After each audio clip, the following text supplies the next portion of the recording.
لو النهارده انا تعبانه عايزه اروح لثيرابيست، الثيرابيست ده لازم يكون لازم يكون نقط صح. اه نقط. او ايه؟ يعني ايه بقى؟ اصل خلي بالك، انا هقول لك على حاجه عشان نتكلم بصراحه ومن غير زعل. كلنا لبسنا، كلنا لبسنا. وفي حاجات دلوقتي انا بقيت معلمه عليها انه لا، ولما تحسي ان انت مش مرتاحه ما تقعديش تقوحي، ما تقعديش تقولي اصل انت مش فاهمه، يمكن الثيرابي كده، يمكن. وفي ناس بتجرب الثيرابي لاول مره في حياتها على كبر، ونحييهم ونقول لهم برافو وصباح الفل. انا بقى النهارده اروح لثيرابيست، لازم احس معاه بايه؟ عشان نسهلها لك اهو، احس معاه بايه؟ انك مرتاح بس. ده الفاونديشن. مش كلمة مرتاحة الكلمة دي سبيسيفيكلي ما بتجيش إلا لما يكون اللي قدامك مريح. ها. واللي قدامك لو مريح حاجة من الاتنين، إن شاء الله ما يبقاش الحاجة الأولى يعني. ايوه. إن هو شاطر في تصنع القبول، اه. فده ممكن يديكي قبول، بس هتيجي في لحظة فرستريشن منك هيجز عليكي، صح. في لحظة انك مش ماشية بالمعدل اللي يحب ان انت تمشي بيه، فهيشد عليه، فتلاقي فجأة الوش اتغير. ايوه. ده كنت كيوت وحلو وبتسقف لي، مم. لما لقيتني انتكست وبوظت الدنيا قفشت عليا وتنشنت. اه، يبقى انت هنا كنت محترف تصنع قبول، عارفه زي السيرفيس اندستري. اهلا بيك يا فندم، اخبار اه. حضرتك ايه النهارده؟ ممكن يكون مش طايقك ولا طايق شغلانته ولا طايق اليوم اللي اشتغل فيه في المكان، بس هو اه. ها هير وي جو. اهلا بيك يا فندم، اخبارك ايه مم. النهارده؟ الاكل عجبك؟ انا لو عليا والله ما عايز اسالك يا فندم عشان مش بحب الشغلانه دي اصلا. ده حد بيتصنع. صح. وفي حد، وده بقى اللي الراحه اللي بتفضلي حاساها معاه بتفضل مكمله في كل حالاتك، ماشي. اللي هو اللي اوريدي انت مرتاحه لان هو عداكي براحته مع نفسه. فده يعني فاهمه بص انت قلتها عادي كده ازاي؟ دي اه استنى استنى استنى. ماشي يا ستي، اوكي انا جملة تتدرس يا حبيبي، استنى.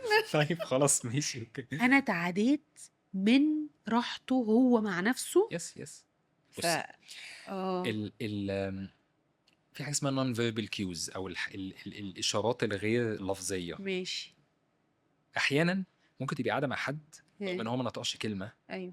بس تطلعي من القعده وانت حاسه انك مش مرتاحه وانت مش ايوه. فاهمه ليه. ايوه. ده بيكون لان احنا عينينا مم. بتلقط ايوه. تفاعلات حاله الجسم والتعبير بتاعه الوش اللي بتعكس الحاله الشعوريه للشخص. حلو. فالشخص المرتاح البادي بتاعه، لما الانسان بيكون حاسس بالامان، فبيكون مش مخون يعني سايب. مم. I feel safe. ها. فانت بتلقطي، انت بتبقي مش واخده بالك انك بتترجمي الاشارات دي، بس مخك بيترجمها وبيعمل عليها جادجمنتس في ثواني. ان انا ان كأن عقلي بيقول ممكن نحس ان احنا سيف معاه، شكله اوكي. مش نسخه اخرى من اه. شخصيات الطفوله. ماشي. فالريلاكسيشن ده، انا ها. النهارده لو انا جود ثيرابيست مثلا وحاطط سعر عالي لجلستي، انا مثلا انا بدي مثال مش ايوه. بتكلم عليا، ليه مسعر جلستي غاليه؟ لان انا عارف انا هديك حاجه مش عند حد. انا هديكي راحه مع نفسي الناس بتدفع لها مئات الالاف عشان توصل لها، انا واصل لها، انا مرتاح. فانت جايه في حيز طاقتي، فانت هتخشي طاقه واحد مرتاح. فاهمه قصدي؟ والراحه اللي انت هتحسيها دي انا محافظ عليها مهم. بقرارات حياتيه كبيره. فمش هديها لك، لو ده مصدر رزقي طبعا. مش هديها لك بسهوله، لان ده هيبقى ديسريسبكت ليا. مم. فاهم قصدي؟ فاحساس الراحه المستمر خاصه مع اللوز او مع الاوت، مم. لان هقول لك حاجه. ايه اكتر تريجر بوينت لاي ثيرابيست؟ الكولابس. صح. الكولابس بتاع مين؟ بتاع البيشنت. يس. اه. ليه؟ لان احنا مش واخدين بالنا برضه ساعات قصه الصدمه بتاعت المعالج بتشتغل ان انا محتاج اكون معالج كويس. طبعا. طيب كويس دي بتيجي منين؟ ان انا كل الكلاينتس بتوعي ماشيين كويس. اه. طب قابلت كلاينت ما بيتحركش من مكانه، مم. فهتصحى القصه بتاعت ان انت you're not good enough. طبعا. فلما شعور you're not good enough يطلع، هعمل ايه؟ هبقى عايز اقفش عليكي وتنشن عليكي عشان تتحركي بسرعه so I can feel good about myself. يبقى انت بقيتي بالنسبه لي اداه في العلاقه. مم. فاهمه قصدي؟ اه. فالثيرابيست اللي دايما شغال على نفسه لو عمل كده مع كلاينت ولما يجي يعمل ريفلكشن هيلقط ان هو عمل كده مع كلاينت، هيلقط ان هو جز عليها النهارده مش لصالحها، لصالح هروبه من مشاعره، فهيفول باك للسيفتي بتاعته، فممكن يرفع سماعه تليفون: الو ياسمين، انا ما انا كنتش بعتذر عن النهارده، انا اسف، وانا مش هقدر أبرر، انا بعتذر عن right. النهارده لان this is not me, I got triggered، فانا طلعت من نفسي. فالثيرابيست الحقيقي هو حد عمل انفستمنت عميق في تحوله الشخصي. اي حد ما عملش انفستمنت عميق في تحوله الشخصي مهما كان دارس ودافع وماسترز ومسافر بره ولا اي حاجه. so what؟ هنرجع تاني نقول احنا في عصر اللارج لانجوج مودلز. شات جي بي تي قاعد على الانترنت ممكن يحلل ويدايجنوس ويرد احسن من اكتر حد دارس. فانت لو قيمتك كمعالج في الكوجنيتيف اناليسيس بتاعك للكلاينت يو ار ديسبنسبل. عشان كده هقول لك حاجه، نزلت تيك توك من فتره، كنت بفهم الناس ليه شات جي بي تي ما ينفعش كثيرابي. حلو، لان الثيرابي الحقيقه بيقوم على السكيور اتاتشمنت، والاتاتشمنت دي حاجه من الانسان للانسان مش من الانسان للاله. المهم ناس كتير ردت، طبعا مثلا هنقول 50 50. 50% من الردود كانت اجريسيف، اللي هو وبتقولوا كده بقى عشان هو بقى يقطع عليكم. في فتحة اتفتح لي. المهم هتقعدوا في بيوتكم، عمو بقى طلع و ف... خبيشه. وما انا رحت للثيرابيست قبل كده وندمت ما تقلقش انتوا دجالين ونصابين. لما قريت كلام الناس عندهم حق تروحوا لشات جي بي تي. انا لو مريت بالتجربه دي مع معالج هقول يلعن المعالجين واللي جابهم وهروح لشات جي بي تي.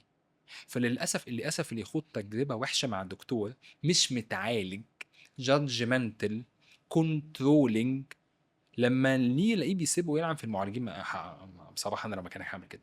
انا لو انا ما خلي بالك هرجع اقول تاني، انا وفقت اصل انا مش انا اللي اخترت، هم جم في انا وفقت لناس من الاول، ودي حاجه نادره، من الاول وفقت الناس كويسه.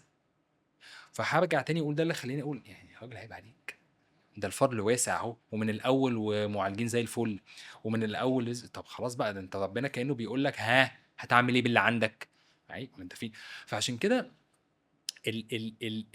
ما نقدرش نلوم حد قافش على الثيرابيست، فاهم قصدي؟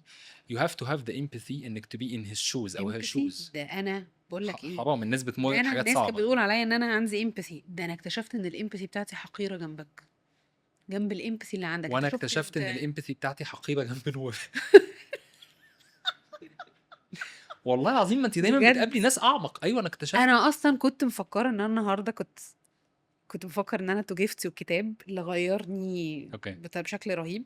كتاب اسمه I don't want to be an empath anymore، ما واللي رجعني الكتاب ده خطير يا محمد، انا هجيبه لك. اوكي ماشي لان انا الكتاب ده اللي رجعني ان انا اديهولك النهارده، ان انا حسيت انه maybe انت اصلا دي يعني ده هو ده اللي بيسموها ايه، عارف العصايه السحريه بتاعتك. اسالك سؤال عشان عايز ارد على ايه definition الامباث out of definition your انا from the بشوف top of your head ازاي يعني من هي فيها كمية رحمة رهيبة، ان انت بتعرف كويس قوي ان انت ترحم الناس ايا كان الاسلوب او الظروف او الضغوط، او بتنسى كل حاجة، بتعرف تفصل عن كل ده وبس تبص من منظور رحمة مطلقة للشخص او للشيء. نو ده مش عندي، ده مش عندي خالص. اصل بص انا هقولك على حاجة انا حسيته في البودكاست وحسيته لا دلوقتي انت بتتكلم. خليني اقول لك لا مش عندي، هفهمك انا قصدي. انا في الجمله غريبه، انا طبعا انا عارف ان احنا بنتكلم قشور، بس بالنسبه لي I'm considerate and empathetic as long as ده ما فيهوش عدم احترام ليا.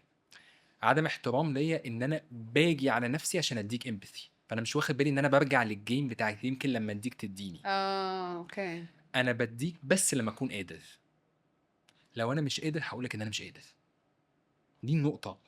الترو امباثي بتيجي البوصله بتاعتها احترامي لنفسي. يعني احترامي لنفسي ياسمينة وكلمتي النهارده ومحتاجه مني امباثي وانا مش قادر، لا معلش، مش خلينا نتكلم بعدين.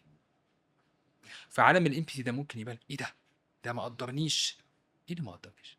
طب انا ساعات بيكون في تريد اوف ما بين اقدر نفسي ولا اقدرك الاول. لما انا بفضل مقدر نفسي بفضل محافظ على طاقتي، قدرتي على العطاء بتبقى كونسيستنت. لو انا امباثاتيك بزياده هتحرق، خلي بالك. ما انا عارفه. فانا عايز اقول لك حاجه. ساعات بيجي لي مسجز، حد كاتب لي مسج 6 صفحات 6 صفحات اوت اوف ريسبكت. لو بنتكلم على الامباثي جيب هير تايم واسمعها. انا بسكان الكلام كده وبشوف اللي وراه. ممكن يكون ردي فويس نوت 10 ثواني. باشا انت عايشه في الوهم وجايه عايزه تحلي من بره، فوقك مني. لو عايزه ثيرابيست ممكن ارشح لك. وانا عشان افضل، ايوه انا لازم عشان افضل ادي. انا فين؟ فاي مفهوم للكومباشن والامباثي في انا ملغي، ده بالنسبه لي مش موجود. فتظني عشان البودكاست، لا، ده انا عارف اكمل في البودكاست عشان انا بتجاهل مصادر استنزاف طاقه كتير. يعني دوب انا يا سوري يا ياسمين، انا بيجي لي كميه مسجز رهيبه، في حاجات بعمل لها سين وما بردش. ليه؟ انت عارفه على اللينك بتاع صراحه ده في كام مسج؟ طبعا هو على فكره مش كتير بالنسبه للناس اللي بتسمع البودكاست، حوالي 1050. ما شاء الله. انا بعمل ايه؟ شبه اللي قبله عايز اجابه من بره، جاوبت في حلقه فكك من this person really deserves help. فانا على فكره انا جادجمنتال. لا دي مش جادجمنت. لا انا جادجمنتال، عشان كلمه جادجمنتال مش كلمه عيب اصلا. جادجمنتال I have to make judgments. لا هي عيب في الثيرابي، لا في البودكاست لا. بس كل كلمه عيبها بيكون في مضمون الطاقه بتاعتها مش في الكلمه. judgments are not wrong. judgments from bad energy are wrong. في فرق كبير. يعني انت ممكن تعمل good judgment Yes. فتعرف تفيد البيشنت. يس انا يا ابن ممكن اللذين. اقراكي في ثانيه فانت كنت تظني انك لازم تحكي لي قصه حياتك عشان الخصك. فرحت انت انت ممكن في دقيقه اقول باشا خلاص مش عايز اسمع، بس انا اصلا مش عايز اسمع. انا عرفت اللي فيها، اللي هو ايه السخافه دي. لا مش سخافه. It's a good one. او التراما ستوري بتبان في الوش، في الجسم، في الصوت، في اول كلمتين. احنا حوا على بعض، احنا شبه بعض قوي. فلا فهرجع فبرضو انا مش من انصار جو let's love each other. لا على فكره we are humans and we make judgments جايه من حته انا متخانق بيها مع نفسي فانا بسقط عليكي، ده اللي يأذي. judgments جايه من حته تصالح، يبقى انا قاريكي وبقول لك الحقيقه عشان انا عندي خبره في الحته دي. انت مش قابله this is your problem، شوفي حد تاني. الثيرابي مش كله لاف لافا، في لاف لافا وفي accountability يعني انا انت هوريكي. لما قلت الحته دي انت ونور الحلقه هوريكي المرايه. طب السؤال انا ايه هوريكي ازاي؟ يبقى انا شايف يبقى انا بعمل جادجمنت. بس انا بعمل جادجمنت وانا همبل، يبقى انا جاي، يبقى الموضوع ياسمين جاي من ثقه مش جاي من تكبر. اللي احنا بنكرهه جادجمنتس الاستعلاء. اللي يفيدنا اللي يحكم من معرفه وخبره، لا ده تسمعيه يمكن يكون عنده حاجه صح، فاهم قصدي؟ لكن الجادجمنت جاي من طاقه انت ايه اللي انت بتعمل، لا فكك منه وابعد عنه. بس الجادجمنت جاي من واحد بني ادم. احنا اسمع يا عملنا ليبلنج للكلمه انه لا بلاش خلي بالك برضه هقول لك اي جادجمنت هيتقال هيتريجر التراما ستوري بتاعتنا. حلو. والتراما ستوري بتاعتنا بتخلي كل الناس شبه بعض، بتخلي اللي بينتقدني شبه مثلا ابويا اللي اساء لي، فما بشوفش كلام الشخص، بشوف ابويا بيهجم عليا فبسقط على الشخص توتري، فبقول هو ازاي يتكلم كده، ده شخص جادجمنتال. لو انت متصالح وقادر تبروسس مشاعرك هتعرف يعني انا ساعات انا في ايه اكتر حاجه طورت علاقتي بشركائي في الشغل. يعني انا مثلا عندي شريك انا بحبه جدا، من اكتر الناس اللي انا يعني انا ربنا سبحانه وتعالى برضو من عليا ان انا مشارك ناس عندها امانه، الحمد لله، دي عمله نادره قوي في هذا الزمن الغريب. انت اصلا فاجئتني موضوع البيزنس ده، عشان الناس بتسمع هنخش. البودكاست فاكره ان انت قاعد بقى لا لا، مروق بيزنس وبتسمع. وبتاع فتنس هقول لك الليله يعني. بغض النظر ان هو بتاع فتنس يعني، مش عشان انا والله، الناس دلوقتي هتقول لك لا انت بس مالك خلي بالك ومال بتاع الفتنس. فتنس انا مش مدرب، احنا اه عملنا في عندنا ترينرز، بس انا مش، انا اون ذا بزنس ممكن بقى سايد. ابتدي انزل الابلكيشن يعني انت وابتدي. شايفين انا اللي عضلاتي عامله كده ايه؟ طب ما انا رفيع اهو. لا عادي يعني. خلاص هبتدي استعمل بقى، خلاص يا محمد. تمام، اوكي. آه، فمن اكتر الحاجات اللي طورت علاقتي بشريكك. بشريكي، مم. عندي عاصم وساهر، ماي تو بارتنرز. طبيعي جدا ان كل شخص ليه طبع. ها. فهو شخص هوت، عاصم شخص هوت، مم. والهوتنس بتاعه ده فاد البيزنس حاجات كتير جدا. مم. فاد البيزنس في فاند ريزنج، هو جريء، واثق في نفسه، قراره بياخده ما مم. بيقفش عليه، which is فادنا في حاجات كتير جدا. بس الهوتنس بتاعت عاصم تريجرنج قوي بالنسبه لي، مم. لان انا الهوتنس مرتبطه عندي بسبب مواقف معينه، ان انا I'm being judged and violated. فدايما ساعات لما كان بيخش عليك بحس بعبط كده انت ساكت حاجه، وكنت دايما شايفه he's the bad guy. تمام. اوكي. ده لا يمنع ان هو ساعات بيكون سخيف، ده عادي، وانا ساعات بكون سخيف، ده عادي يعني. السخافه لما بنشيل ده بنشوف يا عم انت كنت سخيف في الموقف ده، عادي جدا، احنا بني ادمين يعني. مم. فلما انا خدت accountability عن مشاعري، ايوه. اكتشفت ان انا كنت بسقط عليه. فلما انا ساعات نقفش على ايه ده جادجمنتال، ايه ده ازاي يكلمني كده، لا لا، when you take accountability for your feelings هتعرف تفرق المساحات، ايه بتاعي وايه بتاعه. فدلوقتي بقيت اعرف اشوف انا وانا احس بجسمي، اسمه بيتكلم معايا، فانا حاسس بجسمي، فلقيت نفسي تنشنت، فعرفت ان هو قال حاجه اتفجر. مم. فانا اتعودت انا ببريد وبسلو داون عشان ده بيديني مساحه ابروسس مشاعري.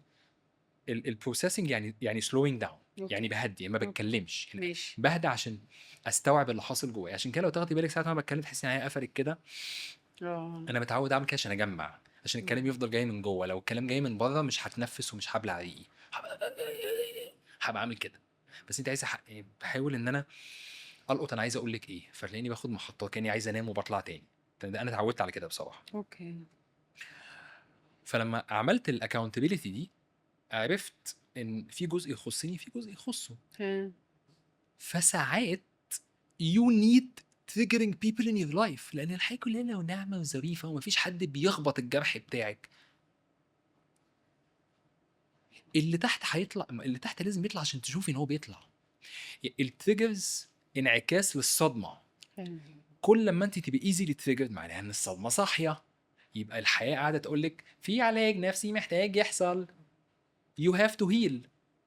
يبقى ده اكتر دليل ان احنا بس نبص على اللي جوانا قبل ما نبص على الناس. بصينا على اللي جوانا اتعملنا نعرف نعمل بقى بالانس جادجمنت. اه. لا انت بقول لك انا مش طايقك هنا بقى، مش من جايه من خناقه، جايه من ان انا تعرفت على نفسي، فبقيت عارف ان احنا مش راكبين على بعض. اه. لكن القفش والهجوم والحاجات اللي بتنزل على السوشيال ميديا، واللي هو عارفه الحاجات البواتيك اللي بنرومانتسايز الحكم على الاخرين مم. وسيظل سيحكمون عليك رغم اختلاف، فوق يلا ده انت اللي مش شايف مشاعرك. احنا بنرومانتسايز اللي هو احنا غلبانين والعالم جادجمنتال. لا يا حبيبي، هو مم. العالم جادجمنتال، بس انت برضو عندك هباب جواك. ده يوديني لحته كده، انت علاقتك بندى لو يعني ينفع ان انا اسال، خليني اسالها انه ايه المهم ان ايه المهم انه يكون بينكم، يعني ايه الحاجه اللي انت حريص بينك وبين شريكتك؟ كلنا كشركاء بنترجر عند بعض حاجات اه وبيحصل عادي. طبعا. بينا بقى ايه إيه اللي احنا بنستخدمه، زي عارف كوبايه شاي العروسه دي اللي احنا بناخدها. تسلم ايدك يا محمود. كوبايه شاي العروسه اللي احنا بناخدها دي، اللي تهون علينا او اللي بتخلينا نفضل ماسكين في بعض كده مكملين. والله بصي يعني، هي او هو انا وهي امان لبعض، ودي نعمه كبيره من عند ربنا سبحانه وتعالى. انا عارف ان دي اللي تخلي العلاقات تكمل بالسنين يعني، صح. ان يكون في ايه احساس ايوه. امان كده، مش اي حاجه تانية يعني. مم. عشان كل حاجه تانية فاريبل، فلوس فاريبل عادي، ممكن يبقى مستوى عالي ربنا يبتليني بحاجه انزل تحت، الكلام ده كله ملوش اي ستيل لازمه يعني. فالاوثنتسيتي او الامان يستلزم ان انا ارويه، فارويه ان انا افضل اكسبرسيف. فمن الحاجات اللي انا بحب اعملها دايما مع ندى ان انا اشكرها على طول، لان انا عارف ان ده انا ببقى عارف دايما الفيمينين ايدنتيتي بتنتعش لما تحس ان هي ابريشيتد. طبعا. انا برضو انا فاهم. برافو عليك. ف انا عشان الله انا لو عايزها فيمينين ها. يبقى لازم احافظ على الفيمينانيتي. صح. الفيمينانيتي بتيجي من الابريشيشن، فانا لازم اكون راجل متصالح مع مشاعري، اقول لها شكرا، شكرا على كل حاجه بقى من ابسط الحاجات. شكرا مش على الحاجات الكبيره، شكرا على الحاجات اللي في العادي ما بيتقالش عليها شكرا. مم. شكرا انك خدتي النهارده ندى التمرين، نادين التمرين. شكرا على الحاجات ان انت لما بتكوني حاسه بمشاعرك ايوه. بتبقى عارفه ان في حاجات الناس بتاخدها فور جرانتد، بس بجد هي بتاخد مجهود عشان تتعمل. ان هي تاخد عربيتها، وان هي تروح تودي بنتي التمرين، او ان هي تعمل اكله. الحاجات دي ماشي، انا عليا مسؤوليات وعليا مسؤوليات، بس برضه شكرا، لان عادي ممكن فجاه نقفش على بعض ونقول انا مش لاعب وانت مش لاعبه. مم. لما بتكوني حاسه بمشاعرك فبيكون عندك appreciation للسمول things. هو الشكر على الحاجات البسيطه هو اللي ايه ده، تشكرني على ده. فما بستناش بقى حاجه الفشيخه الرهيبه اللي هو انا ايوه. هشكرها هنا بقى عشان بلعب معاها ماين جيم، هشكرها على دي عشان تقول تمام، وما اشكرهاش على الصغير عشان ما تتعوجش. اللغه بنت الستين اللي هو الناس تحس ان ايه، عشان ما تتعودش، عشان ما تتعوجش، ده عشان ما اتنين بيشتغلوا مع بعض في تتهببش. قهوة، مش اتنين متجوزين. انت لو مختار واحده اختيار غلط وهي بقى اللي لا. بتلعب عليك، انت اللي اختار ده غلط. ما لكن هو الطبيعه الانسان لو في فطره، مم. الفيمينين ايدنتيتي تتغذى على الابريشيشن، والماسكلين ايدنتيتي برضه. اكيد. واحنا خلي بالك احنا هبل جدا، عارف زي الجوريلا كده قاعد كده والله العظيم بكلمه كده، بكلمه تتقال. ايوه. لسه صارف مثلا واحد صارف 500,000 جنيه، مم. شكرا يا حبيبي ربنا يخليك، كده تحس إن زي الطفل هو تمام فلوسي حلال. 60. عبيط. راجل. فهي كده يعني الراجل جيفن، صح. والجيفنج بيحتاج معافره. يعني اشكال الجيفنج بتاعت الفيمينين ايدنتيتي مختلفه عن اشكال الجيفنج بتاعت الماسكلين ايدنتيتي، بيكملوا مم. بعض. فكل واحد محتاج يكون appreciated على شكل الجيفنج بتاعه. فده انا بحاول اعمله معاه، وهي بصراحه هي جميله جدا، هي بتعمل ده الله معايا. يديمكم نعمة يا رب على بعض. فده بيحسسني ان هو ايه، بحسسني ان انا مرضي. لان انت خلي بالك طالما انت مرضيه، يعني طبعا مش قاعده عامه، بس ممكن اقول 60-70% من الخيانات، او ان انا اروح واكلم واحده بيحصل ان انا not satisfied. ايموشنلي بقعد بقى فانتسايز اللي تاخد بالها مني، يا سلام بقى، واحس بعيش فانتسي. فانتسي دي جزء منها ممكن اكون انا مش لاقيها، او لاقيها بس انا منعزل عن مشاعري فمش حاسس بيها، فعايزها برضو من بره. عشان برضو اللي منعزل عن مشاعره أيوة. ما بيكتفيش. ده حقيقي. لو صاحب 100,000 واحدة هيحس انه حقيقي. مش كفاية برضو. ده حقيقي. فدي حاجة. حاجة تانية، ودي بصراحة أنا يعني برضو بعزها جدا فيها أنا وهي، إن إحنا بنعتذر بسرعة. يعني دايما اي شخص لو هو يعني مستبصر بنفسه، بعد لما يطلع الطلعه اللي ملهاش لازمه بعديها ب10 ثواني هو بيلقط ان هو هبل. بس بتحسي انك سيس قوي تغلطي وتعتذري على طول. خلينا كده نعتذر تاني يوم الصبح حتى نبان ان احنا فشيخ. فبرضه انت بتوصلي رساله، ده اللي بحاول اعمله. هو اغلط، باخد نفس، باخد بالي ان انا شنكت عليها على الفاضي، عشان انا برضه بتخانق مع مشاعري زي ما كنت بتكلم. هي ملهاش ذنب، بخش عليها واقول انا اسف. سرعة الاعتذار بتبين سرعة الاعتذار والهيوميليتي. ان انا ممكن اعتذر، بس هي تكون بقى جواها قفشت بقى، فعايزه كلام تقوله. الاعتذار المشروط ده خنيل. انا بقول لك ايه بقى، مش اعتذرت لمي بقى. ايه يا باشا، هو انت جاي ترضي نفسك؟ ما تديها حقها. طب ما انت اعتذرت، افرض يا عم هي عايزه تبعبع شويه، خليها تطلع. وهي برضه بتبقى سخيفه، ما تضغطش زياده يعني. بس هو اتس ميوتشوال ريسبونسبيلتي. فبالنسبه لي سرعه الاعتذار والجريتفulness على الحاجات البسيطه. طب وولادك ايه اهم حاجه؟ خلينا نقول اهم حاجه من منظوري اللي هم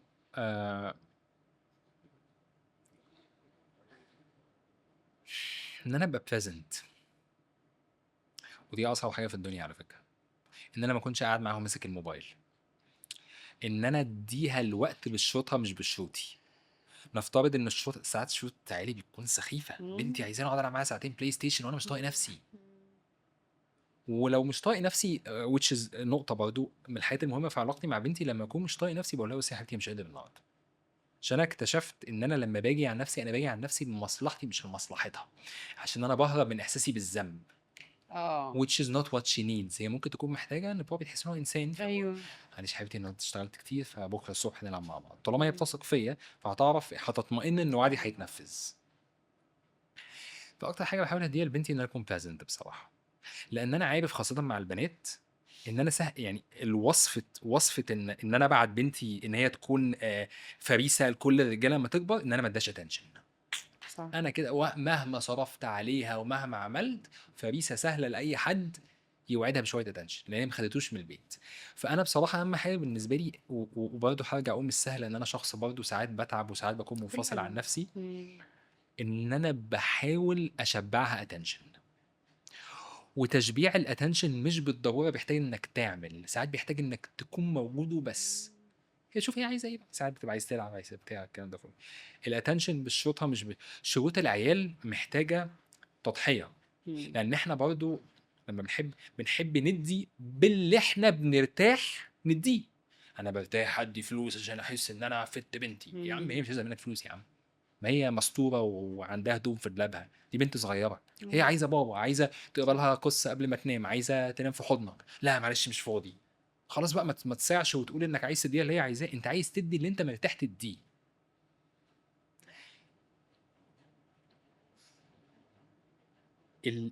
تسميه الحاجات بمسمياتها بتخبط، بس يعني بس انا يعني هي دي تزكيه النفس. تزكيه النفس يعني ان انا عارفه الحقيقه كده، الحقيقه التقيله كده، تحسي ان انت انا اسف، انا اللي فعلا انا اللي كنت حاسس احساس وحش فهمته عليكي. مم. الناس برضه الواحد ساعات بيحب يلعب، طبعا بحب نلعب ندبدب، نلعب لعبه vulnerable child كده، فما بحب ساعات العب اللعبه دي يعني. المهم حتى ساعات لما يعني نحب نضحك كده، لو مثلا عمرو يكلمني واكلمه اللي هو عايز اعمل عبيط. ايوه بس خلاص انت لما تكوني تعايشتي مع مسؤوليات مشاعرك، لما تيجي تعملي عبيطه بتلقطي نفسك في 3 ثواني مم. وخلاص بقى، فاهم قصدي؟ ايوه المهم فبس فده اقول لك على حاجه يا محمد، كان بابايا الله يرحمه بيعملها. انا الله وبابايا ما يرحمه. كانتش علاقتنا يعني قويه جدا ببعض، بس في حاجه انا اكتشفتها بعد ما هو توفى هو كان بيعملها وانا كنتش واخده بالي منها خالص. وكانت دي بالنسبه له هي ابسط صور الاهتمام، بس انا بالنسبه لي خلتني في حته تانية خالص. انه انا بابايا كان ابن عمده، فكانت ما كانش عنده وعي ولا بفطرته العاديه جدا. كان مثلا لما اصحى الصبح يقول لي ايه الحلاوه دي، في واحده تصحى من الصبح غاسله وشها كده بالحلاوه. بس ايه يا بابي اللي انت بتقوله ده؟ يمسك مثلا ايه شعرك الحلو ده؟ بفطره مش قادره اوصفها لك. ما شاء الله ربنا بس يرحمه. انا هو مش واخد باله ان هو ساب عندي حته ان انا فعلا زي ما انت قلت. بعد كده لما طلعت لا مش اي حد ومش اي كلمه ومش اي حاجه، ومش ماشيه دلدق فاهم. ومش هموت على اهتمام من حد، لانه هو سبحان الله ما عمل شاء الله ما حاجه شاء الله ربنا بفطره، يبارك له ويمكن لان هو ويجعله في عملها ما ميزان كانش عندي حسناته يا اهتمام رب. كتير من حواليا، فهو لما عملها هي اثرت فيه جدا. على قد ما هي كانت، ووقتها لعلمك انا بقى كنت بقى صغيره، بس بقى يا بوبي بقى ايه الكلام في ده؟ ايه ده بقى كرنج زي ما مش بيقولوا كرنج ده. ساعات بس كده فكان بنتي، وطبعا عشان هي بتتكلم انجلش ساعات تقولي داد، يا بنت في ايه؟ دخلت في سن قلقان من اللي هو لا السن آه. ايه اللي بتعمله ده ما ينفعش، وتيجي بقى لقطه قدام صحابها وبتاع ايوه انا على ذكر كده. بابا برضو، ان انا ولادي لما عشان دلوقتي عايشين في دبي، لما الاقيهم اتعوجوا قوي اقول لهم بقول لكم ايه، أقول لك ايه؟ جدك كان بيروح المدرسه على الحماره، لان ده بابا ده بابايا فاهم، وده حقيقه لان هو كان ابن العمده. هو بابا خلي بالك لما كان بيحكي لنا الحكايه دي كان بيحكي لنا انه انا عشان ابن العمده ما كانش فيه على زمنه الكلام ده برضه يا محمد في الاربعينات والخمسينات، يعني بابا كان مواليد 44. فهو بالنسبه له انه كان بيروح المدرسه عند بريفليج، مفيش حد في البلد كله بيروح بيمشي على رجله كله عادي. بيمشي على رجليه وانا بروح. بس انا بقولها لاولادي من منظور انه انزلوا تعيشوا الدور. جدكم كان بيروح المدرسة على الحمار. زمانهم صعب، اه زمانهم والله صعب يعني. بصراحه. طب انا بقى تخيلت وانا بسمع البودكاست ان انت ما عندكش حاجة تانية خالص بقى، ان انت قاعد فاضي البودكاست بس، ما شاء الله انت متجوز وعندك ولاد وكمان عندك بيزنس، عشان بس الناس اللي هي بتقول لا اصل انا عندي بيزنس فما عنديش وقت، وعندك يور اون بيزنس. يس. احكي لي عنه شويه. حاضر. آم، هو انا ابتديت 2019 ابتديت مم. الكوتش. كنت اه. عاصم وسام شركائي، كنا شغالين مع بعض في شركه كانت جيمنج ستوديو كده في القاهره، اوكي. بيعمل جيمز وبتاع. مم. وبعدين الشركه ما كملتش فسيبناها اوكي. وقلنا ايه الكلام، اه. كل واحد يروح لحاله ولا نعمل حياه مع بعض. استخرنا ربنا وقلنا نعمل حياه مع بعض. اوكي. وكانت هي كانت فكره عاصم بصراحه، فكره الفتنس يعني والدنيا اوكي. دي كلها. فابتديناه 2019 اول برودكت عملناه موبايل اب بتدي الناس فتنس ونيوتريشن بلانز سوبر بيرسوناليزد في يوزر اكسبيرينس ظريفه بكوست قليله. فكانت الفيجن ان احنا نستخدم التكنولوجي عشان ندي الناس اكسس للبيرسوناليزد نيوتريشن والفتنس بكوست قليله. اوكي. تمام. فلحد النهارده دي الشركه بقى لنا 6 7 سنين بالابس والداونز بتاعتها، وده الفول تايم جوب بتاعي. انا شريك في عليه مسؤوليات كبيره. فلا لا خالص، هو مش يعني كل ده بيحصل جنب الشغل. والحكمة بتاعت ربنا سبحانه وتعالى إن شغلي من أكتر الحاجات اللي كنت بعمل فيها معايشة للي أنا بتعلمه في أوض المعالجين. مم. بمعنى، هرجع تاني أقول إن مش من مصلحتك إن الحياة تكون سهلة. فاللي كان بيبقى تريجرنج ليا في الشغل وبيتعبني ومعرفش أتعامل معاه هو الهيلينج. اداني مساحه احاول اطبق في شغل، فاسمع قبل ما اتكلم، فاحس بجسمي وانا في الميتنجز بتاعت البيزنس. فاصلا هي اريا البيزنس بالنسبه لي كان ليها انعكاس مباشر على السرعه التعافي بتاعتي، لان انا مسؤوليه كبيره انك تبقي شريكه، طبعا. قرارات كبيره، موظفين وانفستمنت وحاجات كبيره. فهو اللي حصل سبحان الله ان بينج فاوندر او فكره ان انا شريك وفكره ان انا في ثيرابي هو ساعدني اعمق التعافي بتاعي. يعني انا اعتقد ان انا ما كنتش بشتغل. يعني انا انت محتاج تتعالج وحياتك ماشيه، مش توقف حياتك غير بقى لو انت الدنيا بايظه خالص ده موضوع تاني. ايوه. بس انت من مصلحتك خليك في شغلك، خليك في حياتك. مم. تمام. وانت في ثيرابي، لان الجوانب دي اللي في الحياه هي اللي بتدي مساحه مم. انك تحاول تطبق اللي انت بتوعى عليه مع الثيرابيست بتاعك. فبس ف الكونتنت والكونتنت بتاع تيك توك وبتاع انستجرام ومعالج نفسك بشكل مفهوم. الناس بتظن ان انا بقى فول تايم ثيرابيست، لا. وانا عامله شكل من اشكال جيفنج باك، عشان انا حياتي في الحته، انا في الحته اللي انا فيها بفضل الادوات دي او بفضل العلم ده او بفضل التجارب دي. فانا بحاول انشرها مش بشكل هادف للربح خالص. انا بعمل وعلى فكره دي نقطه قوه انا بفتخر بيها. انا مش محتاج فلوس من البودكاست، لان انا شغلي مخليني عايش مرتاح. ايوه فاهمك. فبرضه عامله وانا مملي شويه فاينانشالي ايوه. حتى. مم. فما كنتش متصربع ازاي اجيب فلوس من كونتنت. لا، هو انا بدي، وسبحان الله بدي. وفي ابواب رزق اتفتحت يعني. ايوه. ابواب رزق مع بلاتفورمز ومع كونتنت عملته اكسكلوسيف واخدت عليه فلوس وحاجات. من منطلق سبحان الله يلاقي حد باعت لي مسج: السلام عليكم محمد حازم، عايزين نعمل معاك كذا. جاي من ايه؟ جاي من انا بدي فاليو، ده الاقي الكونتنت وصل لمين، شاف ايه، فحس ان انا مفيد فعمل. فعشان كده لما كنت بقول لك في الاول يا ياسمين، حتى رغم ان انا مش قاصد ده، بس اذكى طريقه تعمل بيها فلوس انك ما تبقاش عايز تعمل فلوس، انك تبقى مهووس انك تدي فاليو. لان اه. الناس لما بص، الكرنسي اللي الناس لما بتاخدها ممكن تديك كليتها ان هي تثق فيك، ان هي تثق فيك. والثقه بتيجي من بني ادم اما بيتصنع او حقيقي. يعني انا يعني حسن ظنا في نفسي، انا عارف ان انا حقيقي مش شخص بتصنع. اوكي. فالناس لما بتحس بالامان ده تيجي تقول لك تيك ماي ماني، اهو خد فلوسي بس اديني من وقتك. الناس بتقدر لان هي حست بالفاليو، لان انت بتديها. عارفه كتاب 48 laws of power؟ مم. آه في فتره كده كنت بقى 48 laws of power، never split the difference. انا بحب الكتب دي مم. اكشلي. في مم. ناس كتير تقول عليه دارك ومش كده، لا بالعكس، مم. نفس البشريه متلاعبه بالظبط. جدا يعني. مم. مهم. ففي one of the laws of power انا بحاول افتكر نصه. one of the laws of power هو آم، ان حد مثلا انت تخشي عندي البيت فتلاقيني مثلا عندي شاري لوحه لرسام عالمي $1,000,000. في حاجات الاقتناء بتاعها بيدل ان انا I have a lot of money، انا مش محتاج. العطاء اللي مش مشروط بيفهم الناس ان انت مش محتاج، فالناس هي اللي بتقول لك خد. لا، انت مش بتقولها، انت مش بتحاول تبيع. انا قاعد على كرسي، وعلى فكره وده بصدق نيه، انا بعمل ده وانا مش قاصد، بس هو ده اللي حصل. انا بديكوا، انا مش عايز. فالناس لما بتطمئن ان اللي قدامها مش بيدور على استغلالها، هي طواعية بتقول له اللي انت عايزه.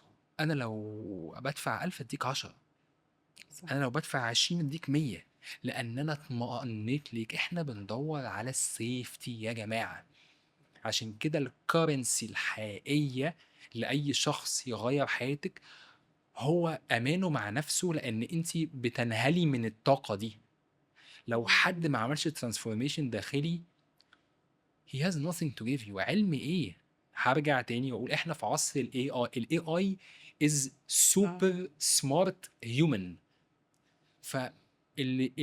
انت عايزه حد تاخدي من طاقته، فالامان بتاعه يتعمل له internalization، فتحسي انت بامان.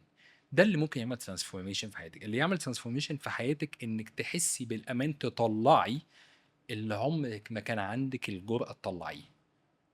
this is عشان كده في ثيرابيستس معينين رغم انهم غاليين قوي، بس انا بصراحه شايف ان هو حلال. شايف ان هو حلال لان انا عارف حجم النمو اللي هو مر بيه في حياته عشان يبقى في النقطه دي. فهو عامل زي رسام البارع قوي، فلوحه غاليه، فاللي ملوش في الفن ده هيقول ايه شويه ايه ده انت اوفر ليه كده. هو الراجل مقدر عشان هو اخد سنين عقبال ما he mastered the art of البينتينج بالشكل ده. وعلشان it's not fair ان العلاج يكون مقتصر على الثيرابيستس اللي هم عاشوا الزن لايف دي وجلساتهم بالثلاثة وبالأربعة وبالاثنين، فالواحد لما يسأل قدام ربنا سبحانه وتعالى يوم الحساب عايز يقول يا رب أنا عملت أهو، يعني فارحمني بمحاولتي لرحمة الناس.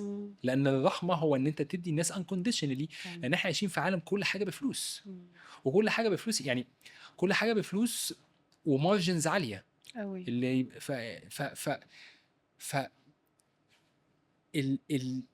أنا بالنسبة لي the new generation of millionaires هم الناس اللي بينسوا انهم عايزين فلوس، فالفلوس بتلف وتجيلهم لحد عندهم لان هم اصلا مش عايزينها. ففي باور رهيبه ياسمين في التخلي، اللي هو باشا انا هديك، وانا مطمئن ومترست ان ربنا مطلع وشايف تحركات الكون، هتلف وهتجيلي، وبتلف وبتيجي سبحان الله. لكن انا لما اكون عامل كونتنت وعامل بودكاست وانا من جوايا جعان، فاللي هو هتلاقيني اللي هو ايه للحجز والاستفسار احجز معايا، تلاقيه حاططها في البايو اللي هو نزلت ريد بص والله بص انا من ساعه يعني ما دخلت المجال ومش بقالي كتير، بس شايفه انهم بيكسبوا فلوس. yes which is fine. انا بس يعني انا بالنسبه لي مش فاليو ادد. بصي انا عشان برضو ده شيء سخيف. الطريقه اللي بلعب بيها او الطريقه اللي انا ماشي بيها الامور مش بلاي بوك لكل الناس. عادي جدا في ناس من بتعمل الكونتنت ومن تاني حلقه يلا احجز معايا. انا I believe in human nature. I believe in human psychology. Human psychology let people feel safe والناس will appreciate this والحمد لله people appreciate this. لان انت لما تلمسي قلب حد بتديله حاجه هو عمره ما دقها، فلما بيديكي بكرم.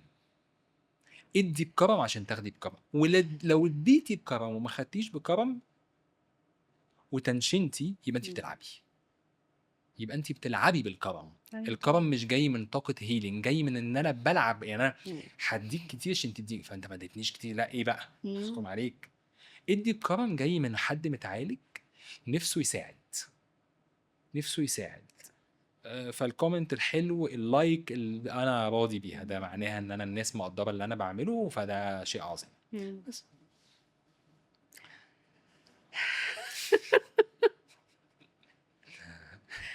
محمد انا مش عارفه اشكرك ازاي على النهارده. انا والله حاسه ان انا النهارده حققت حلم من احلام حياتي، الحمد لله. ده انا النهارده مثلا ده ماي ريورد من ساعه ما عملت البودكاست، الحمد لله. ناس جميله كلهم اللي صوروا معايا، طبعا عندي امتنان رهيب. في ناس جت صورت معايا وانا هي ما تعرفش انا مين اصلا، يعني لو انا ولا حاجه اصلا، وانا كنت يعني قبل ما انزل اي حلقه لقيتهم تعالي عايزه تعالي نقعد نسوي. دي بتبقى ناس جميلة قوي بصراحة. قوي قوي قوي، وانا الحمد لله حظي في الناس، الحمد لله الحمد لله رزقي، يعني انا راضيه بيه ان هو جاي ناس في حياتي. بس انا النهارده بالذات علشان انا قاعده مع حد، انا اول مره اشوفك بس انا بحبك جدا، وحاسه ان انا عارفاك كويس قوي، وحاسه ان زي ما يكون في عشره عمر، وحاسه ان انت كنت من الاخر كده سند وكتف انا اتسندت عليه كتير قوي في فتره انا كنت واقعه فيها. ف فحاسه ان انا النهارده بحقق حلم من احلام حياتي، ان انت جيت، وان انت بتشاركني حوار، وان انت قاعد بتقول، وان انت قاعد كمان ما خيبتش ظني، ودي حاجه انا لازم اقولها لك بصراحه، انه في ناس انت لما بتعرفها، لان السوشيال ميديا مش حقيقه، ففي ناس that's انت true بتشوفها على that's true. السوشيال ميديا بس تحس بخيبه امل، وكنت خايفه مش هكدب عليك، خايفه قوي من كسره قلبي، نهار اسود. طلع محبط. ايوه فاهمك جدا والله. فعارف ان انا النهارده كمان ربنا راح قايل لي بنت ياسين برافو عليكي، ايه الحلاوه دي، برافو عليكي ان انت تسمعي، انت اتسندتي على السند الصح، انت سمعتي لجأتي للمساعده الصح في حياتك. فحاسه النهارده ان انا عندي فاليديشن ان طول الطريق اللي انا مشيته معاك ده الطريق ده كان صح، انا جات لي فاليديشن دلوقتي وانا بتكلم معاك الحمد انه لله. الطريق ده ما كانش فيك، الطريق ده كان صح، وان كل خطوه انا خدتها فيه كانت صح، وان كل خطوه انا خدتها فيه كانت امبروفمنت وتصحيح وخطوه لقدام انا خدتها في حياتي. مديونة لك بكتير انا قوي صح. لا يعني it goes both ways it goes both ways. انت محتاجه تكوني مقدره انت ساعدتيني في ايه برضه. انت بلاتفورم، انا ما عنديش الفاينانشال ابيليتي اعمل ده، فانت مدياني حاجات، ف it goes both ways. زي ما انت ممتنه ليه انا ممتن ليكي، خلينا صراحه. ليك فلا بالعكس بالعكس، يعني. انا كمان بشكرك لو الحلقه دي طلعت وفادت حد او اتنين او تلاته. مع at the end of the day كل ده جاي من حاجات انت موفراها، فشكرا ليكي طبعا. لا يعني وانا ممكن اوفرها اي وقت انت وقتك يسمع بيه.